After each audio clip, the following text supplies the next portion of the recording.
Peace and blessings, everybody. You know, I know it's been a minute, and I apologize for my absence. It definitely wasn't intended. Some days I just wake up with the desire to talk to you all, and again share my experiences and my understanding on some things, as limited as it may be. Some days I want to reach out, and just talk to you all, just conversational, not as a preacher or a lecturer, just conversational. But life happens. Had a loss in our family, a few weeks back, and it was painful. It was a pallbearer there, along with a couple of my brothers. It was,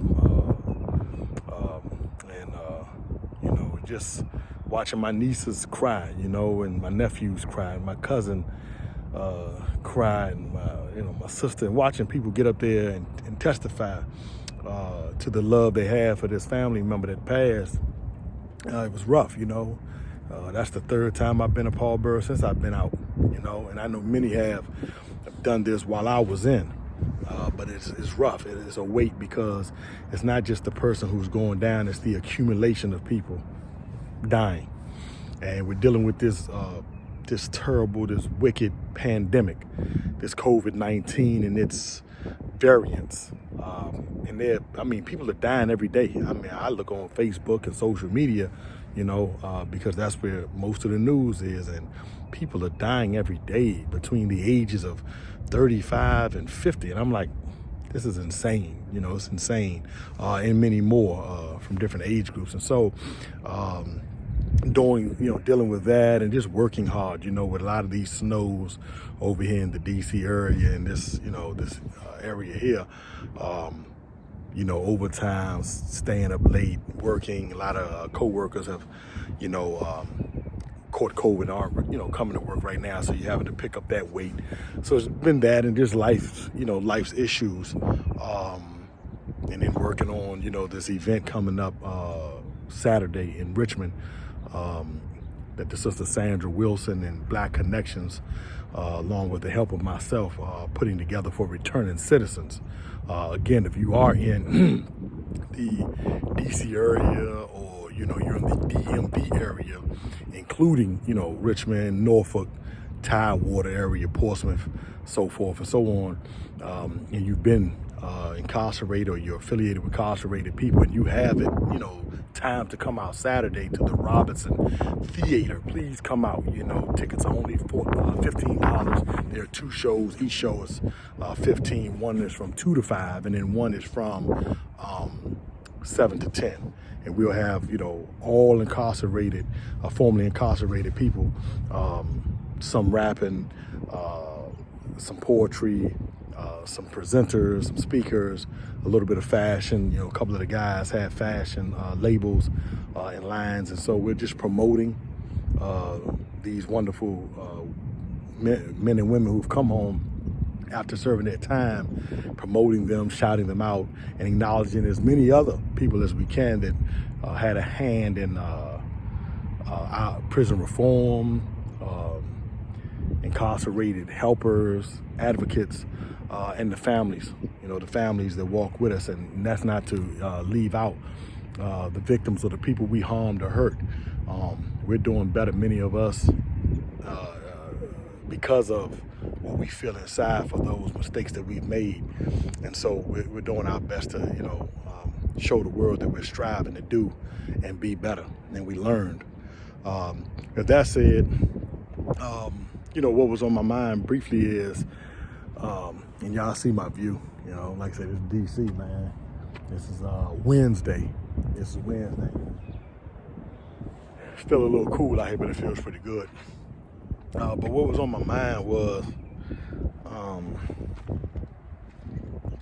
it's a couple of things. A couple of people, have written through this platform and have asked, why do so many people come home messed up in the head? One young lady said her people, her relative, came home and he was a pervert, and harmed her and family members, in a perverted way. molesting and so forth. Other people have asked me, why do some of the people come home and they're still on drugs and they're still the same people after doing either stints here and there, 2 years here, 4 years here, 5 years here, 6 years, and so forth, or long stints. And honestly, the answer is simple, right? It's simple, but it's extremely complex. The simple answer is they didn't change, not for the better. That's the simple answer. The reality is a little more difficult. I've seen people go inside. They weren't bad. I knew one guy, like I said, and I said this in my earlier shows. He went in. He was a follower, and a couple of guys had him drive them to a store, and they robbed the store. He got caught. They did not. He did not tell, but he did receive 19 years as a getaway driver. This guy from Charlottesville, Virginia. This is a young guy, went to school, wasn't no fighter, wasn't no thuggish type, didn't hustle. Just was convinced, man, to, go along in a stolen car and be the getaway driver of his hike. He was 18 at the time. He was molested. He was, raped. And I've spoken about it before, and the rape was oral. And some will look at this, and there are a couple of people who watch these videos and make silly comments and whatnot. That couldn't have happened to me. It wouldn't happen to me. How could he have let that happen? How could he, how can somebody make you go down on them, etc.? Man, the dude that pulled the knife out, the knife is all of 12 inches, told him, either you take those 3 cigarette packs or you take this knife. And the guy has no problem with using the knife. Some guys, and I've known them to jug. That's what we call it, jugging you.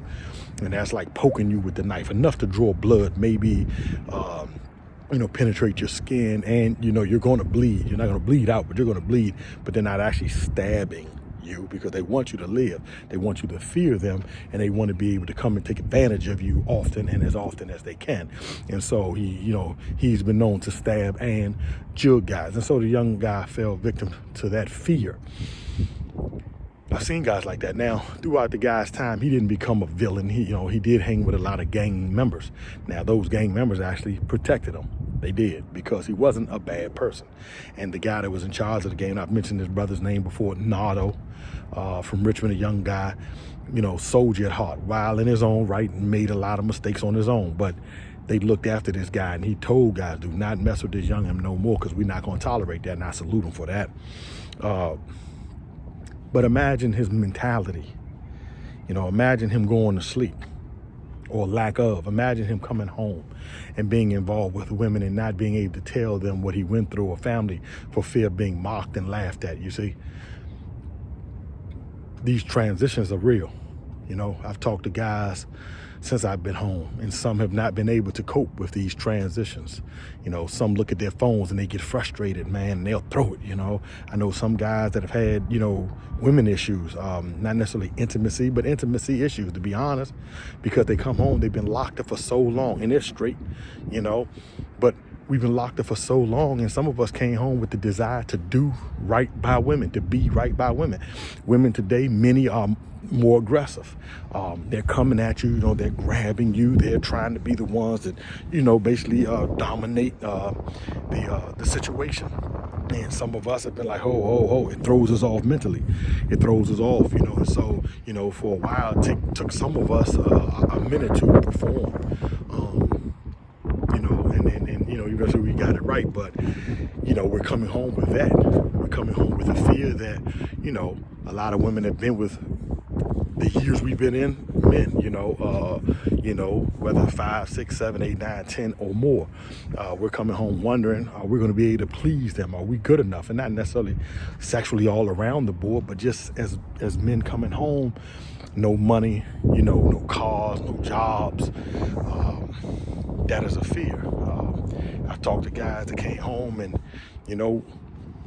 everybody's truthfully, a lot of us have gone through the same thing. Family, we came home. Many of our family members were little. We had uncles and aunts. We come home. Many of those uncles and aunts are gone. Grandparents are gone. Some guys, their parents are gone. My own mother died 2 months before I left prison after 25 years. 2 months. And that still chokes me up sometimes, man, because my little brother, who actually lives close by here, Connecticut, my little brother probably lives over there about 2 miles. And he still has my mother ashes, and I can't look at him. I've been over his place like twice, and it's hard for me to look at him. It's hard for me to even think about it too long, because all I think about is how I didn't get a chance to show her, that I became the man that she wanted me to become, and the son that I definitely, am. But anyway, transition.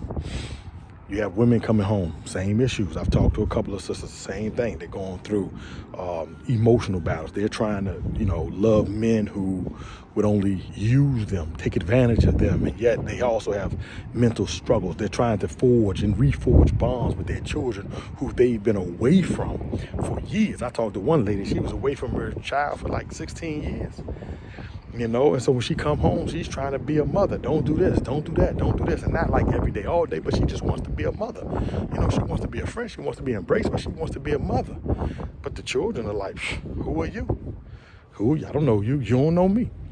I was at a school last night working with my brother, and I was listening to these kids. They went in the hallway. It was after school is letting out, so they just kind of hanging around, picking each other up, I guess, at classrooms. And it was like 3 young ladies, 4. One couldn't have been older than 13, I swear. And she was like, I got 2 wives. And there was one that was obviously lesbian, had the dreadlocks and had to walk or whatever. And she was like, yeah, bruh, kill me. And if I don't turn around and slap a broad, if she gets slick, and I just got in a fight last week, and that teacher's scared of me, bruh. Now, we've had crazy conversations as kids when we were in school.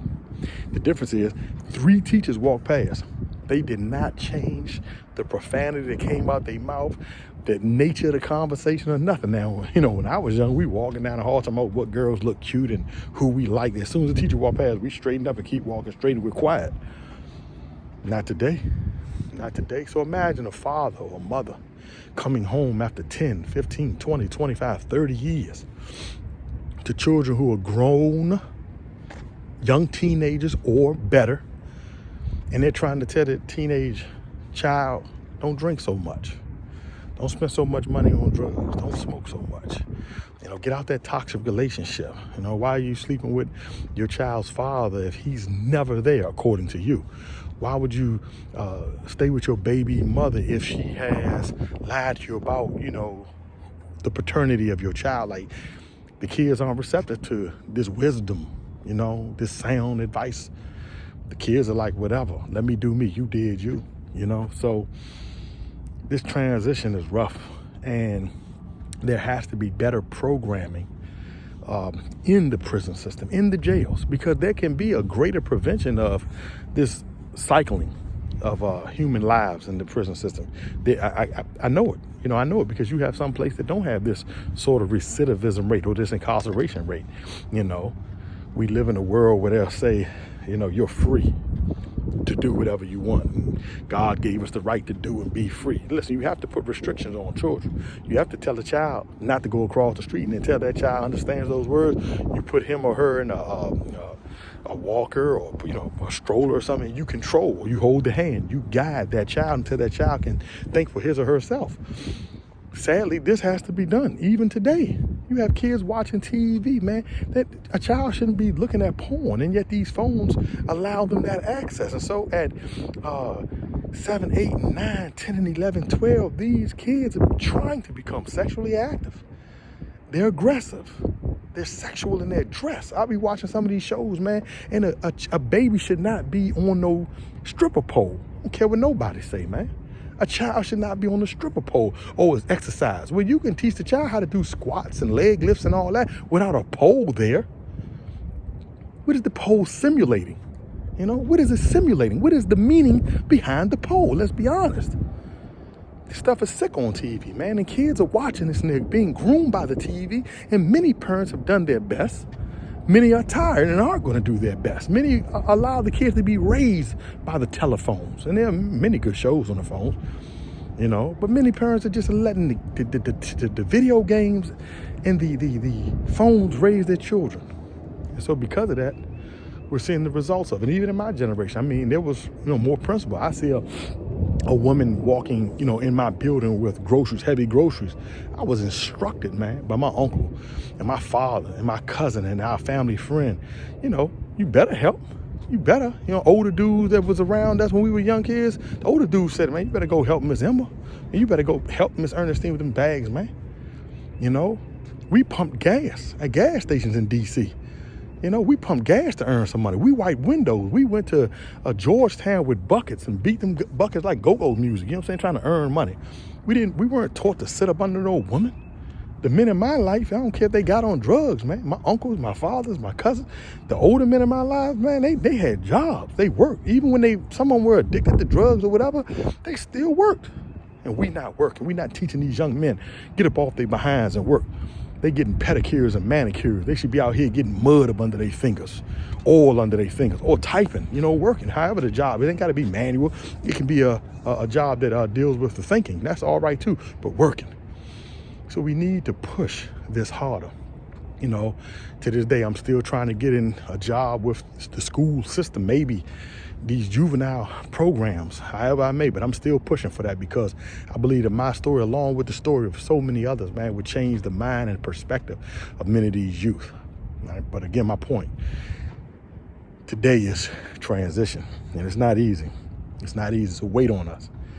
It's a weight on you women, it's a weight on you men. It's a weight on mothers who are striving to raise children by themselves. It's a weight on mothers who are trying to make ends meet. Again, single mothers who rarely have the help of their baby fathers. Like, what type of clown don't want to take care of his child just because he ain't getting along with the mother? He's a cold-blooded clown. I'm gonna be real with you, man. You ain't got to lay in the bed with your child's mother to take care of your child. That's your child. Children out here being beat up, molested, taken advantage of, kidnapped every day. And you worried about whether you can lay up with your baby mother, whether you can use her car, whether you can lower the child support payments. Clowns. And take care of your child. Be polite, be kind. And if she's foolish and she's petty, then record it all. But your child is the one that's suffering. Not your loins. And I see it out here. I've seen it. I know a couple people that are like that, man. Don't want to be thoroughly involved and invested in their child's lives because they don't get along totally with the baby mother. I don't respect that at all, man. Never did, never will. I wasn't taught to respect that, But that's a transition for you women. You have to not demand that men be strong 100% in relationships, that men be the ones that say, I want to break up.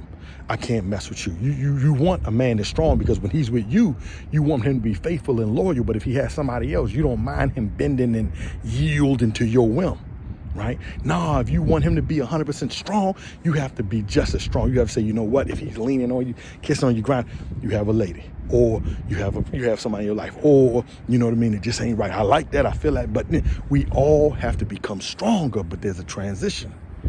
And the transition has to be from how we used to be into what we're striving to be. And none of us are perfect. Make no mistake, I'm not saying any of this as if any of us are perfect. I'm saying that we have to get on the road or be on the road sincerely to being better people. Because what happens is we suffer, true, but those we love suffer more. Yeah, in many ways. When I was down, when I was out away from this wondrous society, and my family suffered because the little bit that I may have offered, I couldn't offer. I wasn't able to walk to school with my brothers and sisters. I wasn't able to protect them. They got into some situation. I wasn't able to help my mama, to me. And I believe in God, faithful. My mama shouldn't have died on no park bench in D.C. She fell asleep and didn't wake up. She shouldn't have to die that way. Their family members, invited her to their homes and all that. She had mental issues. you know. And I don't think that my presence would have been an answer to the mental issues. Not at all. I'm not that foolish or cocky. What I'm saying is, I'm sure that I could have contributed somehow to helping in some way or another, but my presence wasn't there.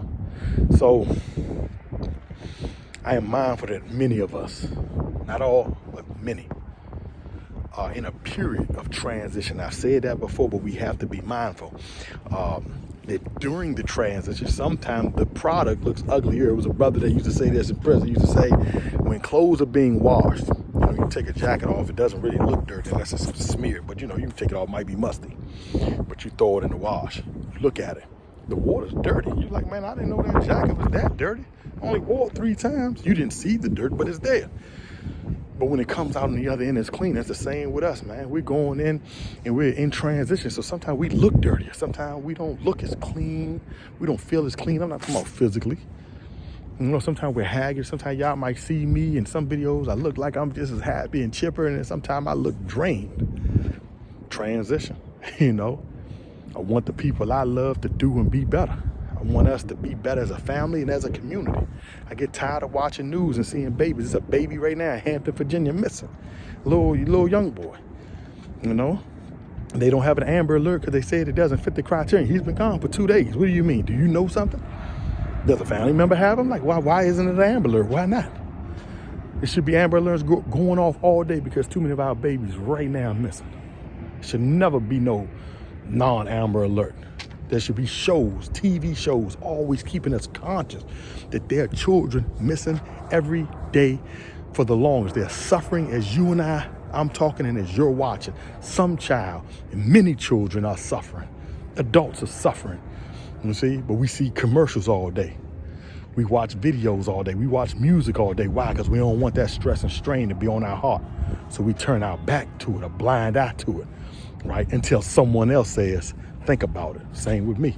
I try to be mindful, you know. I'm real protective of kids, man.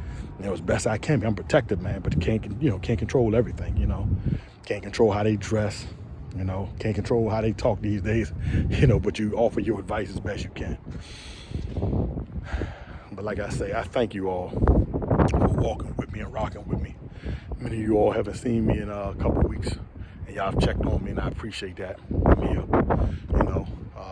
Saturday will be a pretty big event for returning citizens. I will record it, as much of it as I can, and I will try to, you know, share it with you all, you know, piece by piece, so that you can see the seriousness of what I'm talking about, what we're striving to accomplish, what we're striving to represent as adults and better people. So, you know, but I'll be back. I have a couple of videos that I'm going to make, you know what I'm saying, and store them for next week. And like I said, I thank you all for just walking with me, you know what I mean? This is life. You know, this is life. We living it. We're breathing. Make the most of the wind, oxygen that's in your lungs. Make the most of it. If you're feeling sad right now, I feel you. I understand it. Do your best to dig deep. Put on a song that you love. If you can, put on some music. If you love, you know, movies, put on a movie that you love. If you love nature, man, go for a walk. Look at that. Look at that there. I really wish I could be walking in the woods right now. I got to work, got to pay the bills, but I wish I could just be walking in the woods, man, for a whole day. I just love nature. It's unpretentious. Unpretentious. You can be you. Nobody to impress, nobody to judge and whatever. It's just you. But again, thank you all. Stay safe, stay sane, stay strong, stay peaceful. Do your best to add to your family's strength, your community strength. Do your best to be your best. That's all anybody can ask. Again, I appreciate you all. I'll be back real soon. I promise you. Take care.